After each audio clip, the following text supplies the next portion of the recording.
So back in 1949, the Ampeg bass amp company was founded. Ampeg actually originally got its start as the Michael/Hull Electronics Lab, and it was originally founded by Mr. Stanley Michael and Mr. Everett Hull in Chicago. And shortly thereafter, Mr. Hull broke off and started the Ampeg bass amplifier company.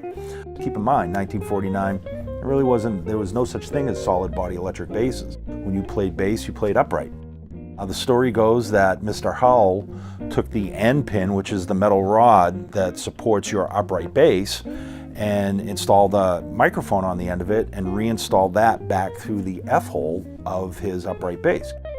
And he actually started calling it the amplified peg, hence the name Ampeg. It's kind of interesting to think what the bass industry or the bass amplifier industry would be like today if not for those first steps in designing amplification for bass players. Another really interesting milestone in the history of the company was the B15 Portaflex flip top. And this was designed by, at that time, Mr. Jess Oliver was the president and designer of Ampeg, also another bass player.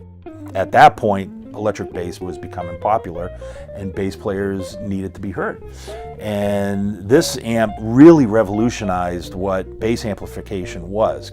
The top of the amplifier would actually flip right side up, hence the name flip top, and that's how you would use the amp. And then when you would transport it, you'd unlatch both sides and then flip it upside down so the amplifier would hang inside the cabinet. Mr. Oliver even said he got the idea from his wife's sewing machine. The other important part of that amplifier is that it's arguably the most recorded bass amp in pop music history.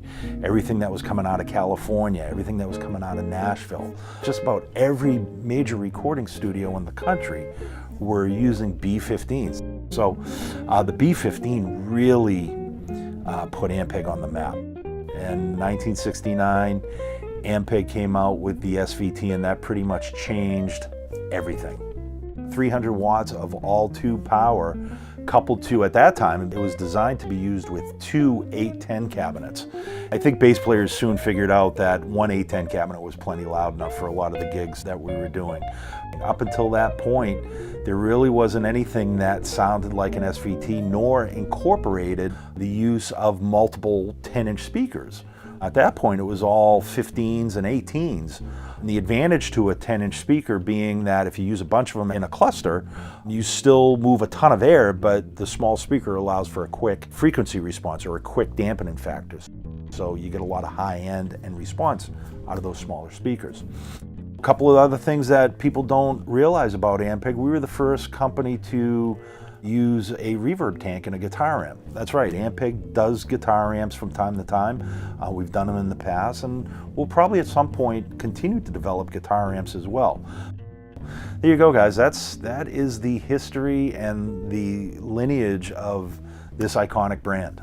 First and foremost, we are a bass amp company, and we continue to develop and revolutionize the way bass amplification is heard.